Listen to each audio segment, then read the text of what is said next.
What's that sound? It's for amusement only, the EM and Bingo Pinball Podcast. Welcome back to For Amusement Only. This is Nick Baldridge. Williams, Bally, Keeney, Midway, Gottlieb, Chicago Coin. What do these names have in common? They were all manufacturing EMs and pin games in the 1960s in America. What makes the games of the 60s so interesting? Well, first I'd have to say it's the variety. You had pitch and bats, you had ball bowlers, you had puck bowlers, you had roll-down games, you had typical flipper pinballs, you had bingos, you had racing games, you had electromechanical airplane games, you had electromechanical gun games, you had all kinds of different games. The late 1950s introduced multiplayer EMs, and the 1960s refined the multiplayer EM as well as brought forth the great classic single-player EMs, the famous wedge heads from Gottlieb and the famous reverse wedge heads from Williams. During this time, also, partially as a reaction to bingos and the way they changed the laws around the country, add-a-ball machines were developed. In a typical EM pinball machine, your goal is to win replays, so either by besting a preset score or by achieving particular goals set in the game and labeled on the score and instruction cards. Add-a-ball games, on the other hand, have the same score and instruction cards, but instead of rewarding you with an extra game, a replay, they reward you only with extra balls or more time on your current game. In this way, you can extend an add-a-ball game almost indefinitely if you're a very skilled player. Other differences exist between add-a-ball games and replay games. Most notably, add-a-ball games will reset after you complete various sequences and drain. Replay games will allow you to keep the sequence complete until you start a new game. Again, I've never played an EM machine out on location, never played them when they were new, so the only experience I have is restoring them and playing them in my own personal collection, at other friends' houses, or at the shows that I attend. The only machine from the 60s that I own, aside from Bounty, is a real 1967 machine, Bounty's 64 again.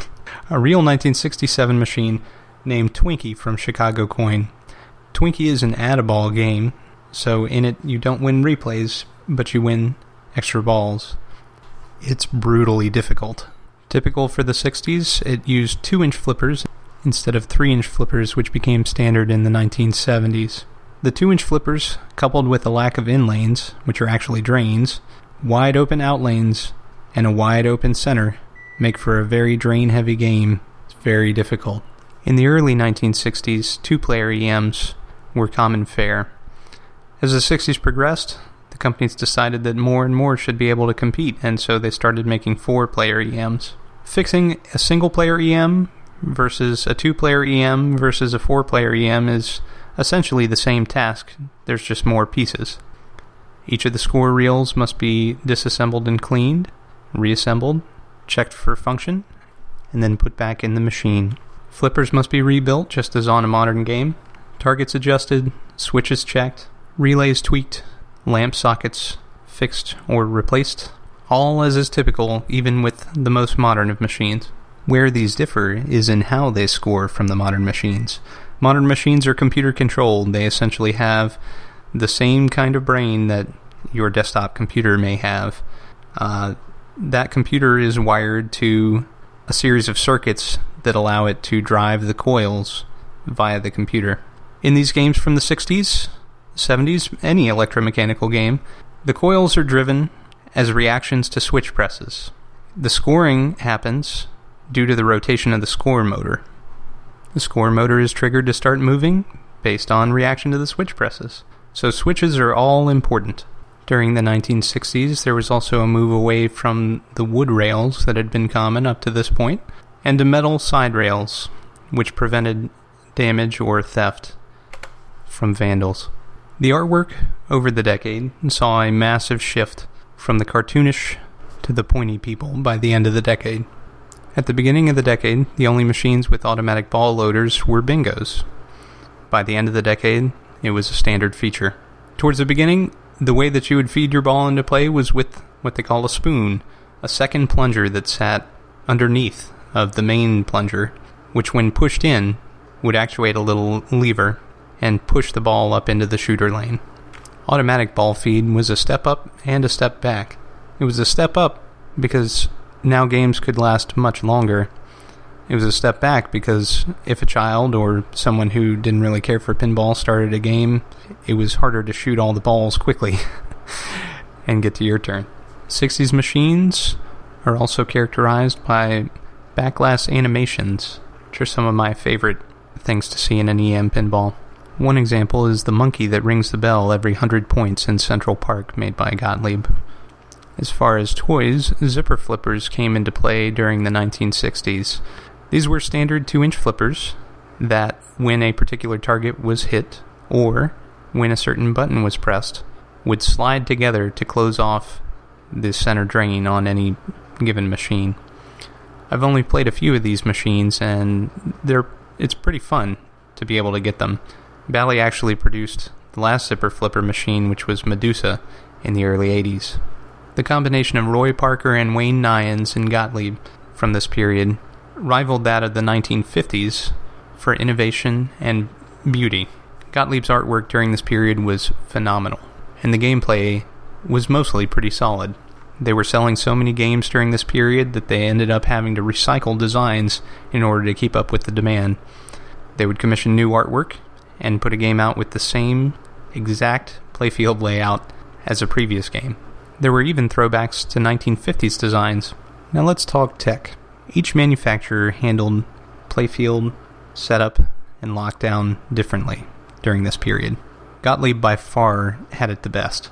There's a lockdown bar, which must be removed from inside the coin door, and then you reach inside and grab a large brass bar, pulling it back, and that allows you to lift up the playfield. There are no screws which hold it in place, however. Every other manufacturer had screws of varying designs. So what do you look for in an EM? I always check for playfield surface first, see if there's a lot of wear or missing parts or problems due to neglect. A close second would be backglass. Backglass has to be at least usable.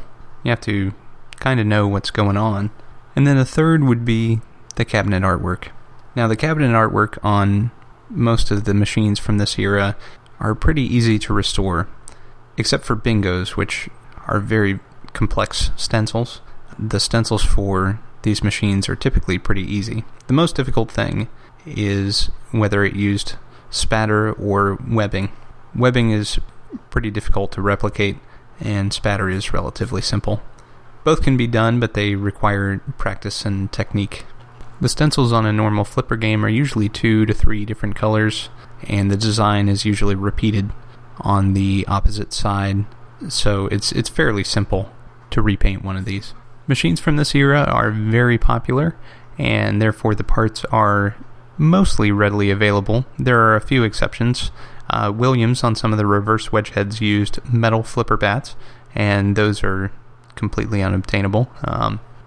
Plastics and backglasses are usually unobtainable, but there are some repros out there from Shea or from Ron Webb. All metal flipper buttons can be hard to find, and certain styles of pop bumper caps are also very difficult to find. Beyond that, let's talk safety. In the 60s EMs, 120 volts was typically run to the coin door in order to start the game, and to the flipper buttons in order to turn on the lock relays and other items that would allow the machine to function, like the flippers, for example. Now, the problem with this is that these machines are not grounded. So, if you touch something else that is grounded, then you become the path to ground for that 120 volts, and you'll get quite a shock. The other issue is that you're only blocked from that 120 volts by a thin piece of fish paper. That fish paper can wear down. So it's important that before you plug the machine in and start poking the different switches, which are facing the user, like the start button or the flipper buttons, that you check the status of the fish paper and make sure that it is doing its job properly and there's not a hole in it. And if there is, replace it right away, because you don't want to get 120 volt shock. It's not fun. Coin mechanisms on these games are frequently stripped, as well as all of the coin door parts. The machines, when they left route, were typically wired for home use and free play. And for me, that's a bit of a problem. I like the coin drop aspect. So restoring that can be a challenge. I have one game where I have not figured out how in the world they wired it for free play. I don't see any hacked wiring.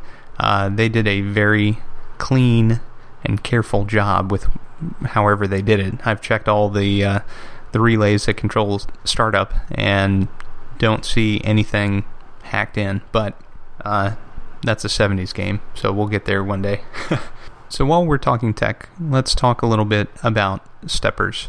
I had mentioned in previous episodes multiple times about steppers and how they control various features and odds on the bingos. Well, steppers are also used to determine which player is playing on a multiplayer EM. They're also used to control your score on an EM pinball. Where you see the digits that turn in the back glass, those are called score reels, and those are just little steppers. The machines know which score you're on, and that's how you get matches for score to get your replays, and also matches at the end of the game if that feature is enabled. A stepper is comprised of multiple parts. You have the bakelite disc, which contains rivets, which are wired to various points in the game to do different things. Then you have a spider that sits on top of it that has copper fingers, and as the spider rotates, it engages different rivets on that bakelite disc and completes various circuits that do different things. So in our example of a player unit, when the contacts are in one position, it tells the machine that player 1 is up. When it steps up one more, it tells the machine player 2 is up. And they use this device for up to 4 players, and then it would reset back to player 1 and step back up to 4 and back to 1, up to 4, back to 1, and so forth. So how does it step? Well, it steps via solenoid, and steppers can be in various forms. There are single steps, there are single steps with full reset, and there are continuous steppers.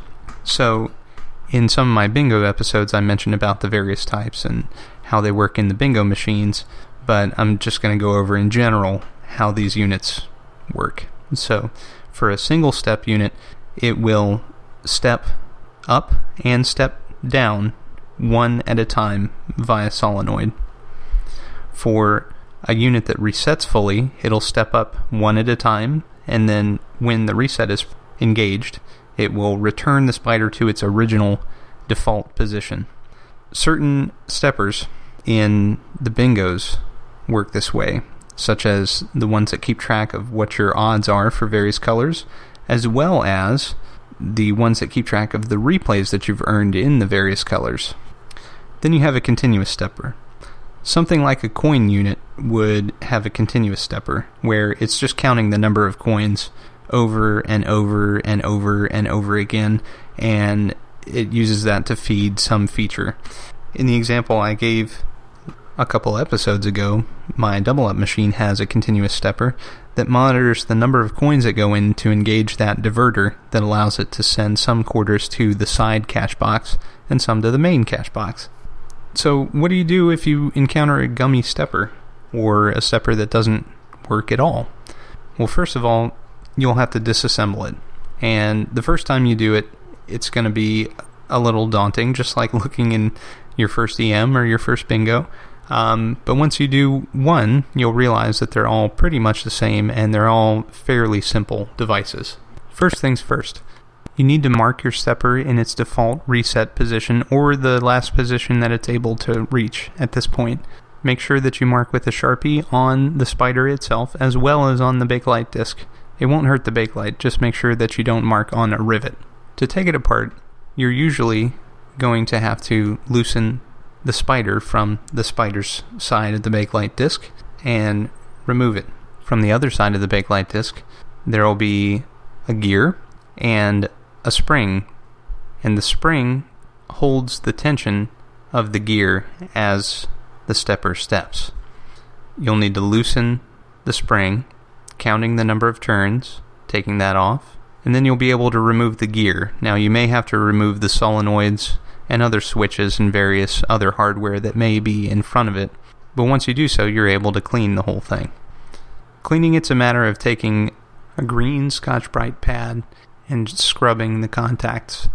You want to be very gentle with the spider, however, and that's where I usually use 91% alcohol on a Q-tip or toothbrush and just scrubbing. It takes elbow grease to get the grease off, and usually what I find is that there's a whole bunch of lubricant that's been sprayed in there or dripped in there from an oil can, and it's solidified and prevents the stepper from moving. Reassembly is the hard part, and before you reassemble and after you've cleaned, you need to take a drop of 3-in-1 oil from the red can, drip it on your finger, and then rub around the contacts on the Bakelite disc.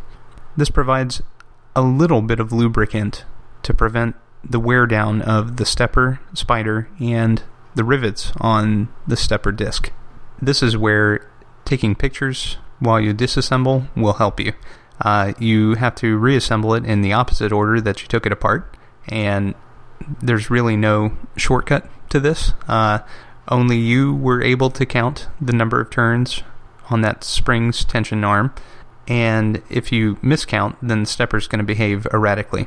So once you've rebuilt the stepper, it's important to check to see if it steps cleanly between steps, and if it resets cleanly. You know, the problems that initially caused you to disassemble the stepper in the first place. You should also take this time to replace any coil sleeves or clean them if they're in relatively good shape. If they are the metal or brass coil sleeves, they should typically be replaced. Now, I find it usually very difficult to remove one of the brass coil sleeves. Sometimes I even end up destroying the coil trying to get that coil sleeve out. But sometimes you luck out and it's relatively simple. It's also very easy to flange out the unflanged end of the coil sleeve trying to remove it. But replacing with the nylon sleeves offers much smoother action, and where it's possible, I typically do that. If I don't feel like I'm going to destroy the coil, I'll try to replace it with a nylon sleeve. And that's it for this episode of For Amusement Only. Join us next time. Thank you very much. Thank you again for joining us. You can reach me at foramusementonlypodcast@gmail.com. You can find us online at foramusementonly.libsyn.com or via Stitcher if streaming's your thing, Pocket Casts, iTunes. See you next time.